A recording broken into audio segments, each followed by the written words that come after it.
A Souza Produções convida você a se tornar um patrocinador. Semeie no nosso ministério. Com a sua oferta poderemos produzir muito mais vídeos. Este é um ministério independente e, por isso, precisa da sua participação.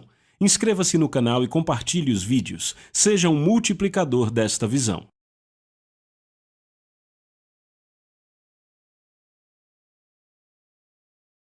Os versículos usados nos vídeos que traduzimos nem sempre correspondem a versões em português. Muitas vezes precisamos traduzir do original em inglês para fazerem sentido no contexto do vídeo.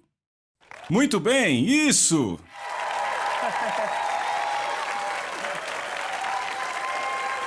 Vocês são ótimos!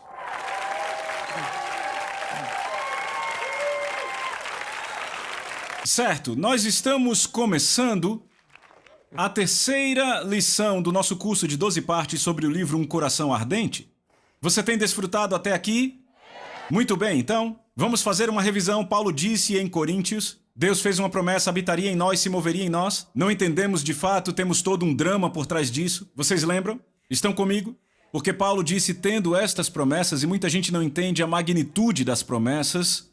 Então vemos Deus dizendo, eu tirei vocês do Egito por uma razão. Para quê? Para que eu possa habitar entre vocês e para trazer vocês a mim mesmo. São duas razões. Então vemos a correlação porque Paulo não estava trazendo algo novo em 2 Coríntios capítulo 6. Ele estava afirmando algo que Deus havia dito vez, após vez, após vez, após vez, após vez. Esta era a sua paixão.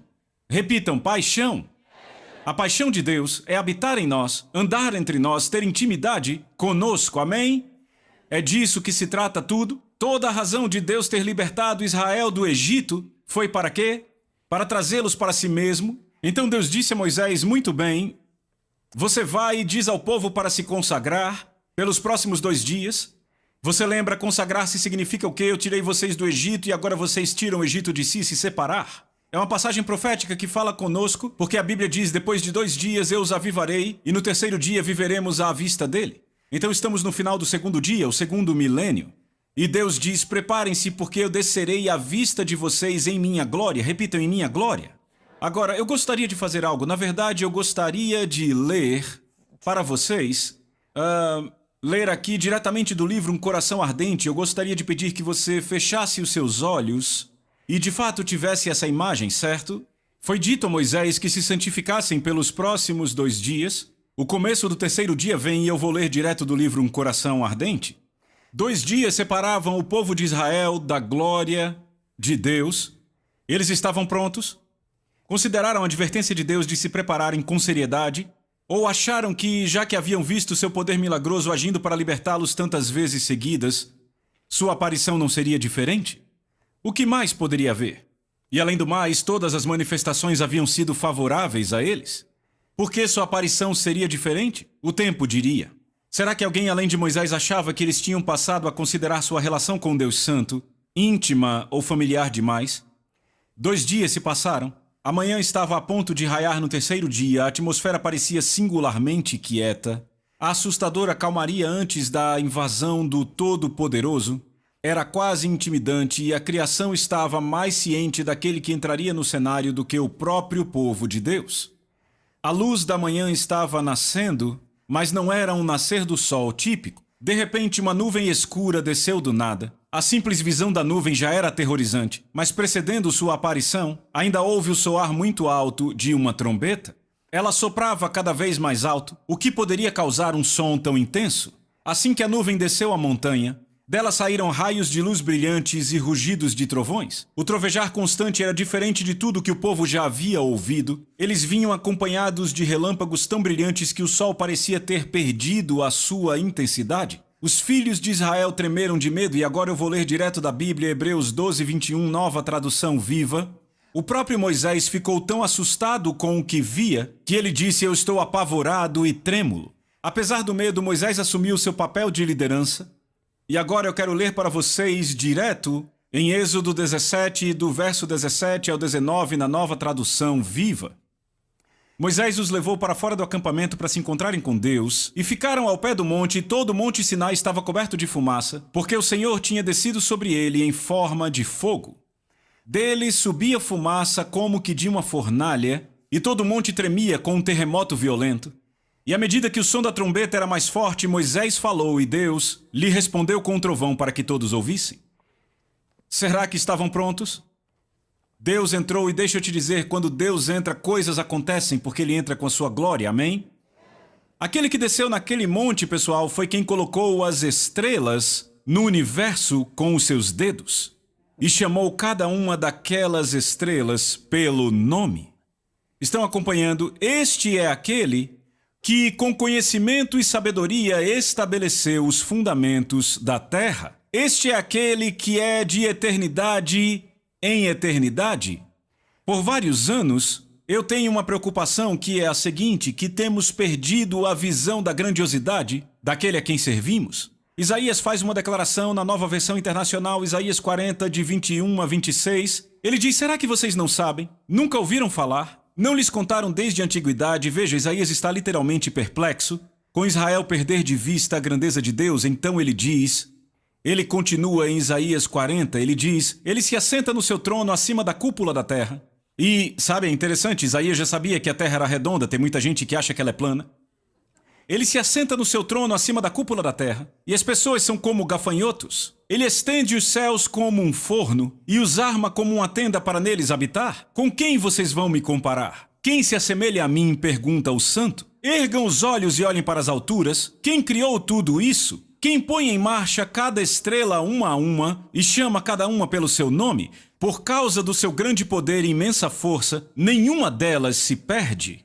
Essa é a descrição de Deus em Isaías 40. Sabe o que Isaías diz um pouco antes no capítulo 40? Ele diz que esse Deus a quem servimos literalmente mede o universo com a palma da sua mão. Significa que de uma ponta do universo até a outra ponta ele mede do polegar até o midinho. Você já considerou quão grande é o universo? Sabe, entenda, a Bíblia diz que o universo, os céus declaram a sua glória. Deixa eu te dar um vislumbre, eu nunca vou esquecer da época quando os meus filhos gostavam muito do Michael Jordan. Anos atrás, eles eram bem crianças. E aí estávamos no mar e eu disse, ei garotos, sabe, aquilo estava me incomodando de verdade. Tudo girava em torno de basquete e hóquei. Sem falar do futebol, aquilo estava demais.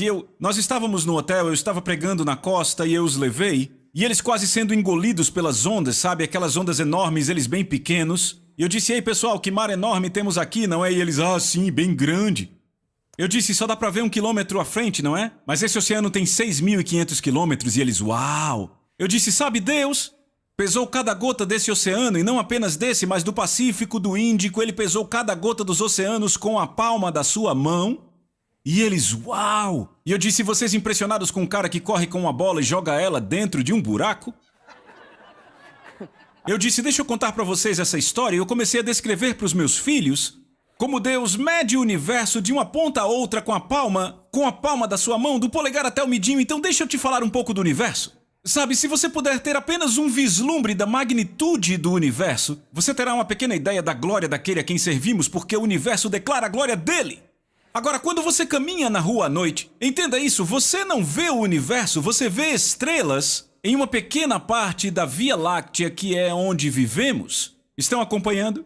Porque o universo tem nele bilhões, repitam, bilhões de galáxias, certo? E cada uma dessas bilhões de galáxias contém bilhões, não milhões, bilhões de estrelas. Nós vivemos, de fato, em uma galáxia bem pequena chamada Via Láctea. Então, quando você sai à noite, você não vê toda a Via Láctea, você vê apenas um pedaço daquele todo ali, só as estrelas da vizinhança, porque a maioria das estrelas na nossa pequena galáxia estão tão longe que não dá para ver a olho nu. Agora, vamos falar da estrela mais próxima da Terra sem considerarmos o Sol. A estrela mais próxima em nossa galáxiazinha da Terra, sem ser o Sol, é uma estrela que está a 4,3 anos-luz distante. Agora, o que vem a ser anos-luz, para a maioria das pessoas isso é chinês. O que é um ano-luz? Um ano-luz é o quão longe a luz viaja em um ano. E você diz, ora, qual é a velocidade da luz? A luz viaja a 299.792 quilômetros por segundo. Entenderam? É um pouco mais que 1 bilhão e 50 milhões de quilômetros por hora. É rapidinho, não é? Deixa eu te dar um exemplo do quão rápido é isso, ok? Se pegarmos o Sol está a 150 milhões de quilômetros da Terra, certo? Se entrássemos num avião, e veja, eu ando muito de avião, há alguns meses eu fui a Singapura, você viaja metade da Terra, se você voar mais um pouco, você já está no caminho de volta, entende? Veja, 23 horas até Singapura, voar metade do mundo, certo? Se eu entrasse num daqueles aviões Boeing 747 que temos hoje, e embarcasse numa viagem sem paradas para o Sol, sabe quanto tempo levaria para chegar até lá? Sem parar.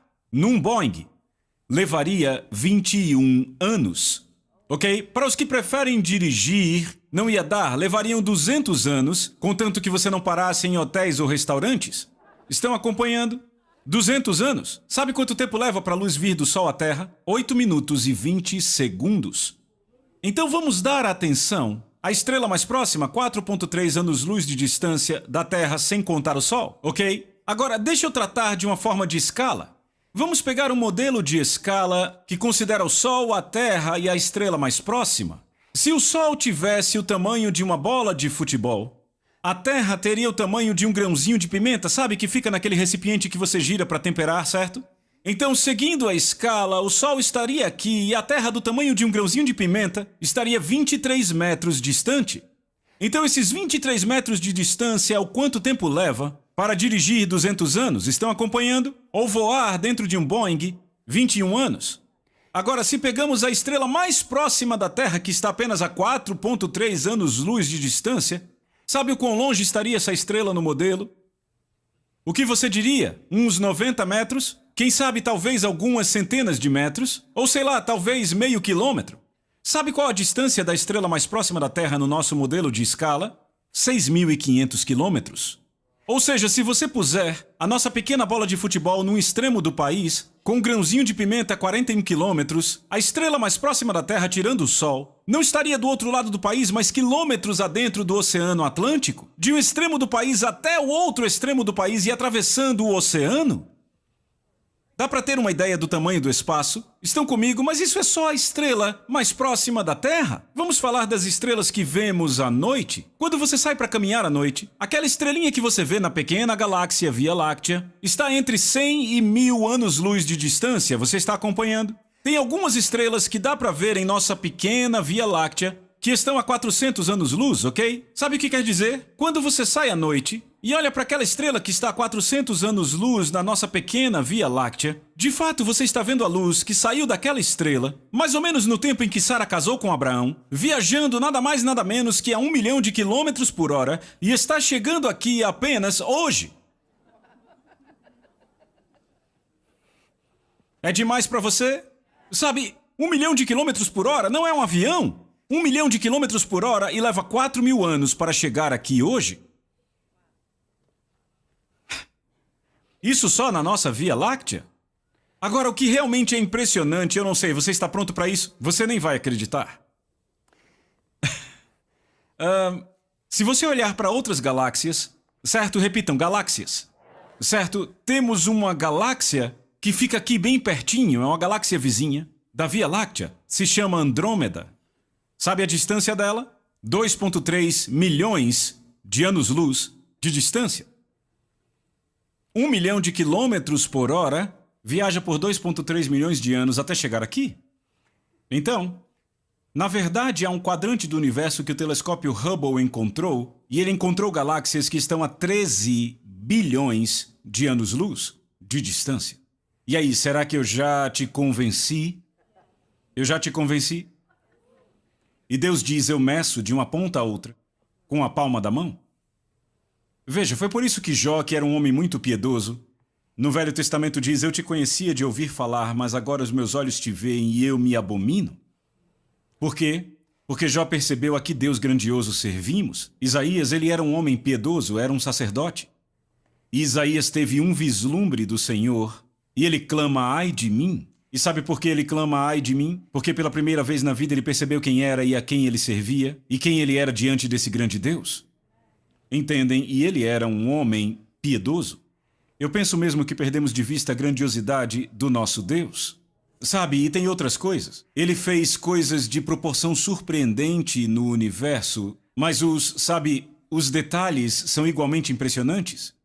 Se você olhar para os detalhes, quantos sabem que o nosso corpo ele é feito de células, ok? Agora, células são impressionantes. Elas nascem num certo tempo, cumprem uma função e morrem num certo tempo. É perfeito.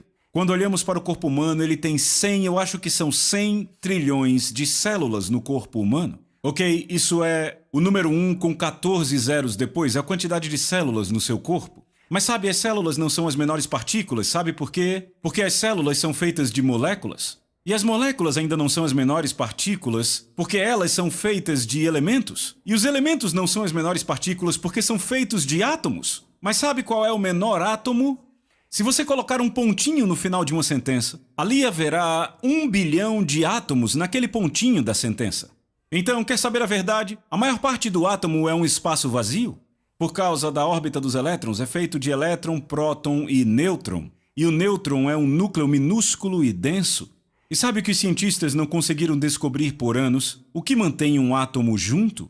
E aí surgiu a expressão energia atômica, certo? Que é uma forma tímida de tratar do que Deus falou em sua palavra, quando diz que ele sustenta todas as coisas pela palavra do seu poder. Você está vendo? E também é dito na palavra de Deus que nele todas as coisas subsistem. Colossenses capítulo 1, verso 17 na Nova Versão Internacional, entendem? Então Deus vem, é ele que vem ali naquele monte, e agora nós vamos começar a focar no que é a glória de Deus. Porque o que aconteceu foi que Deus veio naquele monte em sua glória, repitam, em sua glória. Agora, eu percebo que muitas pessoas hoje na igreja ficam confusas quando tratamos da glória de Deus. Elas pensam que a glória de Deus é uma nuvem. Sabe por que pensam numa nuvem? Porque muitas vezes, no Velho Testamento, quando Deus se manifesta, ele se manifesta numa nuvem negra. Sabe por que ele se manifesta numa nuvem negra? Porque Deus é luz e a Bíblia diz que nele não há treva alguma, nem mesmo um toque de trevas. Até mesmo o sol brilhante como ele é, o sol tem pontos negros nele. Estão acompanhando? Mas em Deus não há trevas. Se você olha para o raio laser, por mais brilhante que um raio laser seja, ainda tem trevas nele. Deus não tem trevas nele. Então, quando ele vem à Terra, ele tem que se esconder. A Bíblia diz que ele veste a luz como um manto. Ele tem que se esconder numa nuvem muito, muito escura. E você pode ver isso comigo na Bíblia. Vá para 1 Timóteo. Ponha seu marcador aí em Êxodo 19, por favor. Mas vá para 1 Timóteo capítulo 6, versículo 15. Diz: a qual em suas épocas determinadas há de ser revelada pelo bendito e único soberano, o Rei dos reis e Senhor dos senhores, o único que possui imortalidade e que habita em luz inacessível. Você viu isso? Repitam, luz inacessível. Certo? A quem homem algum jamais viu, nem é capaz de ver, a ele honra e poder eterno. Amém. Então Paulo diz que Jesus habita em luz inacessível, a quem homem algum jamais viu, nem é capaz de ver.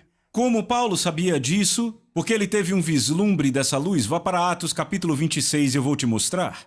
Ele está falando com um homem em Atos 26 chamado Agripa. E veja o que ele diz em Atos 26. Veja o versículo 13, por favor. Paulo diz: por volta do meio-dia, ó rei, estando eu a caminho, vi uma luz do céu, mais brilhante do que o sol, brilhando ao meu redor e daqueles que viajavam comigo. Então Paulo diz a este rei: cerca de meio-dia eu vi uma luz do céu mais brilhante do que o sol do meio-dia. Repita, mais brilhante. Agora, algum de vocês já esteve no Oriente Médio? Levante a mão, por favor. Eu lembro que estivemos lá, e 8 horas da manhã, sem problema. 9, 10, tudo bem. 11, meio-dia, 1, 2 da tarde. Aquilo ficava tão brilhante. Deixa eu te dizer, você não conhece o brilho estando em Chicago? Porque temos umidade, sabe o que a umidade faz? Reflete os raios. Não há umidade no Oriente Médio e tudo é rocha branca ao seu redor. Então o sol brilha tanto que se você não tiver óculos escuros ali, os seus olhos se machucam. Mas ainda assim Paulo diz que cerca de meio-dia, ele diz: eu vi uma luz do céu mais brilhante. Você ouviu isso? Mais brilhante do que o sol de meio-dia do Oriente Médio? Mais brilhante? Será que isso te explica por que o profeta Joel e também Pedro, além de Isaías, disseram que quando Jesus voltar, o sol se converterá em trevas, a lua não brilhará e as constelações não darão seu brilho? Ah, tem gente que não está entendendo. Certo, vamos falar disso. Vamos lá, quando você sai à noite e o céu está claro, o que você vê? Estrelas por todo lado, certo? Não é? Mas e de manhã, quando o sol aparece? Não há mais estrelas. E o que acontece? Será que quando o sol aparece, as estrelas dizem, ok, ele já está vindo, e quando ele chega, elas dizem, agora! E todas vão embora? E aí o sol passa pelo céu, e quando ele está pronto para ir embora, as estrelas, ei, ele está baixando, vai baixar, e agora! E elas voltam. Será que é assim? Não! O que acontece? A glória do sol é de um nível, a das estrelas é de outro nível. A glória do sol é maior do que a das estrelas. E quando o sol aparece, ele as obscurece, embora elas continuem brilhando. Bem quando Jesus voltar. Agora você entendeu. A glória de Jesus é tão grande que, ouça, você não vai conseguir ver o sol ainda que o dia esteja claro. Ele vai ofuscá-lo. Por isso que os homens dirão aos rochedos, cai sobre nós e escondei-nos da face daquele que vem. Por quê? Porque a glória de Deus é revelada na face de Jesus Cristo. Então ouça, foi esse que desceu naquele monte, você entende? Então a questão aqui é, o que é a glória de Deus? Vá para Êxodo 33 e eu vou te mostrar o que é a glória de Deus. Porque sabe, eu te digo, eu ouço as pessoas dizendo o tempo todo, rapaz, a glória desceu naquele encontro. Eu acho que não, porque senão você não estaria aqui para contar. Êxodo 33. Êxodo 33.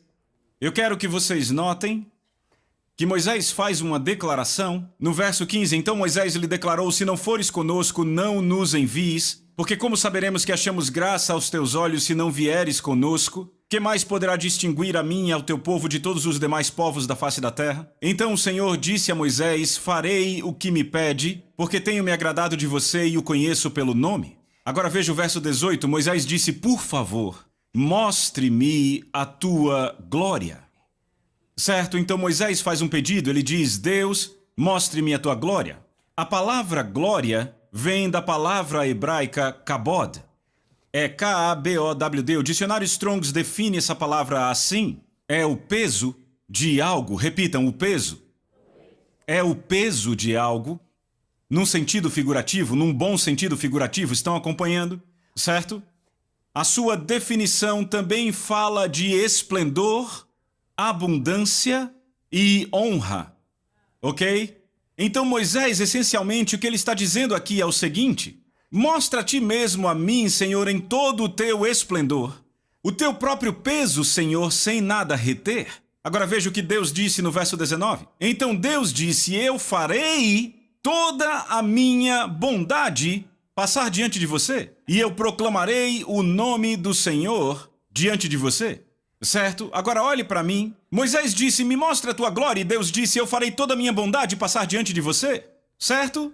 A palavra bondade, em hebraico, é uma palavra que se soletra T-U-W-B, e significa o seguinte, é maravilhoso. Significa bom em um sentido mais amplo. Você está acompanhando? Bom no sentido mais amplo. Em outras palavras, nada é escondido ou retido. Agora note, ele diz, e eu proclamarei o nome do Senhor.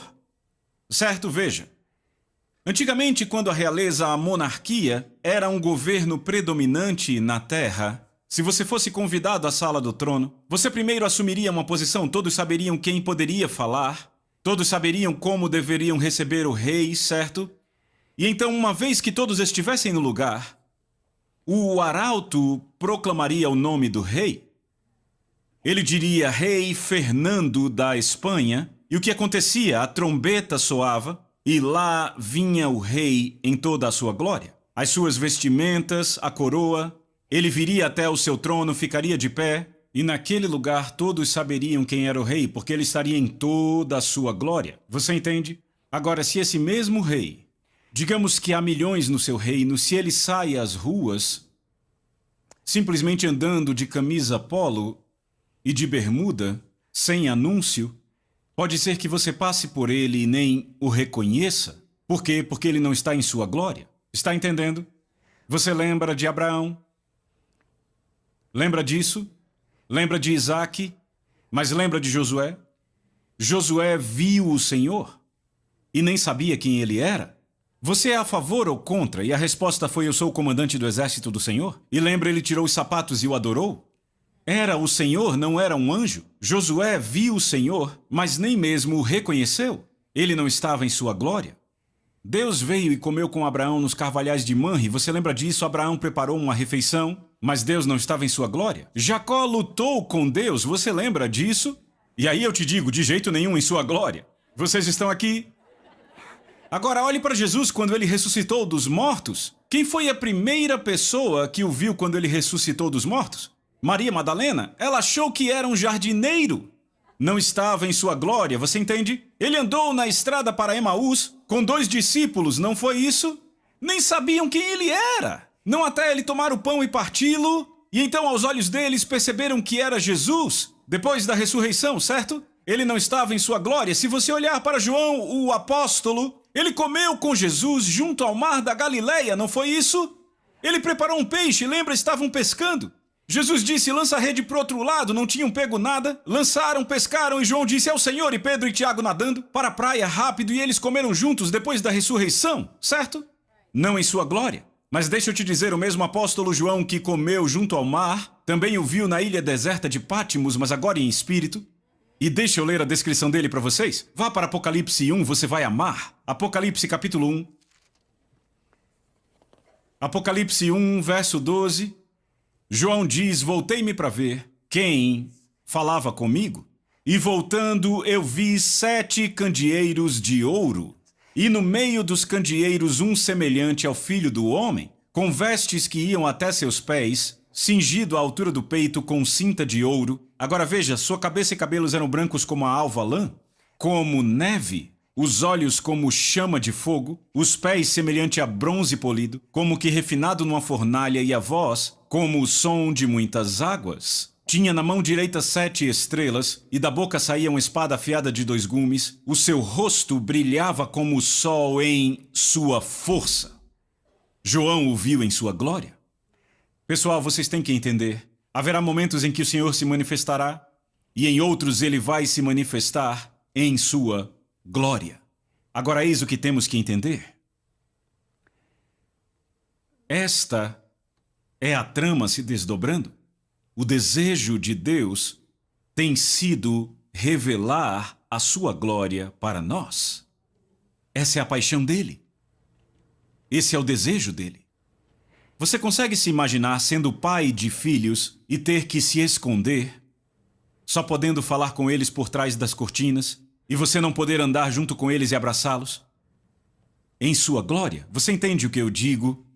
Deus desejava se revelar, entende, em sua glória, e não apenas se revelar, mas habitar conosco em sua glória, e que nós habitássemos nele com sua glória. Então, aquilo sobre o que Paulo está falando em Coríntios, eu habitarei neles e andarei no meio deles, eu serei seu Deus e eles serão meu povo. Quando voltamos e olhamos para isso, descobrimos que Deus diz: eu tirei vocês do Egito por uma razão, para que eu pudesse morar com vocês. Lembra Êxodo 29? Lembram, eu li isso na lição passada? Mas o desejo de Deus era habitar com eles em sua glória, mas eles não puderam suportá-la. Certo? E na próxima lição vamos entrar nisto.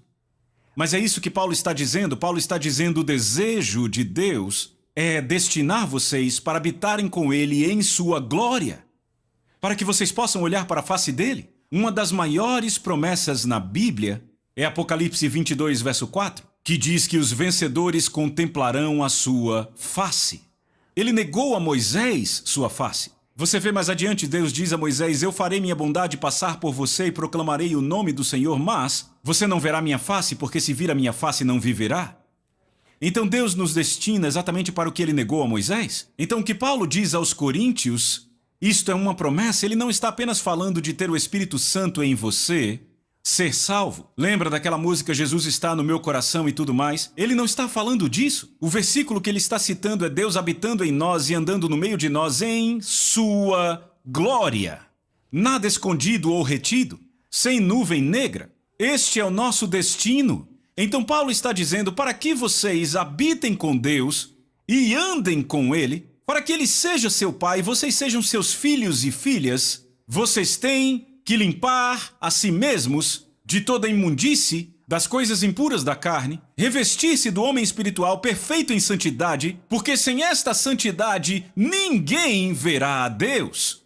E é por isso que eu estou tão alarmado por não estarmos mais pregando em nossas igrejas sobre pureza e santificação, porque em breve eu vou te mostrar que esse é o passaporte para a presença dele, sua gloriosa presença. Você está comigo? A Soso Produções convida você a se tornar um patrocinador. Semeie no nosso ministério. Com a sua oferta poderemos produzir muito mais vídeos. Este é um ministério independente e, por isso, precisa da sua participação. Inscreva-se no canal e compartilhe os vídeos. Seja um multiplicador desta visão.